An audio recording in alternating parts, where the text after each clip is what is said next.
আসন্ন ত্রয়োদশ জাতীয় সংসদ নির্বাচনকে সামনে রেখে বাংলাদেশ জাতীয়তাবাদী দল বা বিএনপি তাদের নির্বাচনী ইস্তেহার ঘোষণা করেছে। সবার আগে বাংলাদেশ স্লোগানকে সামনে রেখে ঘোষিত এই ইস্তেহারে রাষ্ট্র মেরামত, জনকল্যাণ এবং বৈদেশিক সম্পর্কের ক্ষেত্রে আমূল পরিবর্তনের অঙ্গীকার করা হয়েছে। রাজধানীর প্যান প্যাসিফিক সোনারগাঁও হোটেলে দলটির চেয়ারম্যান তারেক রহমান এই ইস্তেহার ঘোষণা করেন। কি আছে এই ইস্তেহারে আর কোন কোন প্রতিশ্রুতি দিল বিএনপি? চলুন এক নজরে দেখে নেওয়া যাক। একটি মানবিক ও জবাবদিহিমূলক রাষ্ট্রের রূপরেখা। বিএনপির ইশতেহারে গত দেড় দশকের রাজনৈতিক পরিস্থিতির অবসান ঘটিয়ে একটি বৈষম্যহীন, মেধাভিত্তিক ও ইনসাফ ভিত্তিক সমৃদ্ধ বাংলাদেশ গড়ার প্রত্যয় ব্যক্ত করা হয়েছে। জনকল্যাণ ও সামাজিক সুরক্ষা প্রধান প্রতিশ্রুতি। সাধারণ মানুষের জীবনযাত্রার মান উন্নয়ন ও দারিদ্র্য বিমোচনে বিএনপি বেশ কিছু যুগান্তকারী পদক্ষেপের কথা জানিয়েছে। Family card. প্রান্তিক ও নিম্ন আয়ের পরিবারের জন্য ফ্যামিলি কার্ড চালু করা হবে, যার মাধ্যমে প্রতি মাসে ২৫০০ টাকা অথবা সমমূল্যের নিত্যপণ্য সরবরাহ করা হবে। কৃষক কার্ড। কৃষকদের জন্য ভর্তুকি, সহজ ঋণ ও কৃষি বীমা নিশ্চিত করতে কৃষক কার্ড প্রবর্তন করা হবে। স্বাস্থ্যসেবা। ১ লাখ নতুন স্বাস্থ্যকর্মী নিয়োগ এবং জেলা মহানগর পর্যায়ে উন্নত মা ও শিশু স্বাস্থ্যসেবা নিশ্চিত করা হবে। শিক্ষা ও তরুণ প্রজন্ম। দক্ষতা ও মূল্যবোধ ভিত্তিক শিক্ষানীতি প্রণয়ন, সরকারি নিয়োগে মেধার প্রাধান্য এবং তরুণ উদ্যোক্তাদের জন্য স্টার্টআপ সহায়তা প্রদান করা হবে। ২. পররাষ্ট্রনীতি।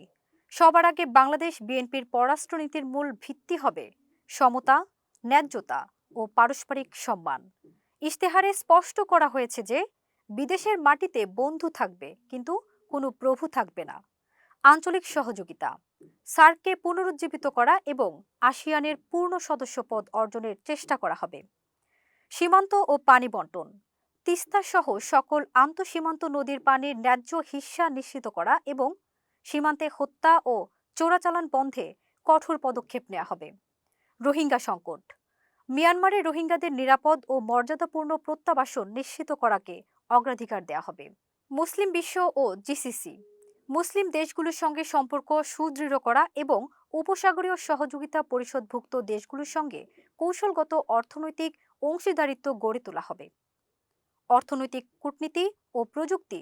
দেশগুলোর অর্থনীতিকে বৈশ্বিক মানে উন্নীত করতে বিএনপি প্রযুক্তি নির্ভর ও বাজারমুখী পরিকল্পনা গ্রহণ করেছে। আন্তর্জাতিক পেমেন্ট সিস্টেম। ফ্রিল্যান্সার ও উদ্যোক্তাদের সুবিধার্থে পেপাল চালু করা হবে। নতুন বাজার অনুসন্ধান। দক্ষিণ আমেরিকা ও আফ্রিকার দেশগুলোর সঙ্গে বাণিজ্যিক সম্পর্ক সম্প্রসারণ করা হবে। সফট পাওয়ার কূটনীতি। শিক্ষা, ক্রীড়া ও সাংস্কৃতিক বিনিময়ের মাধ্যমে আন্তর্জাতিক অঙ্গনে বাংলাদেশের ভাবমূর্তি উজ্জ্বল করা হবে। পরিবেশ ও অবকাঠামো। জলবায়ু পরিবর্তন মোকাবেলা ও টেকসই উন্নয়নের জন্য দলটির পরিকল্পনাগুলো হল দেশব্যাপী ২০,০০০ কিলোমিটার নদী ও খাল খনন, আগামী ৫ বছরে ২৫ কোটি বৃক্ষরোপণ, আধুনিক বর্জ্য ব্যবস্থাপনা ও পরিবেশ বান্ধব উন্নয়ন। রাজনীতির মূল দর্শন। বিএনপির এই ইশতেহার কেবল কিছু প্রতিশ্রুতির সংকল্প নয়, বরং এটি একটি নতুন সামাজিক ও রাষ্ট্রীয় চুক্তি। শহীদ রাষ্ট্রপতি জিয়াউর রহমানের ১৯ দফা, বেগম খালেদা জিয়ার ভিশন ২০৩০ এবং তারেক রহমানের ৩১ দফা রাষ্ট্র মেরামতের রূপরেখাকে ভিত্তি করেই এই পরিকল্পনা সাজানো হয়েছে।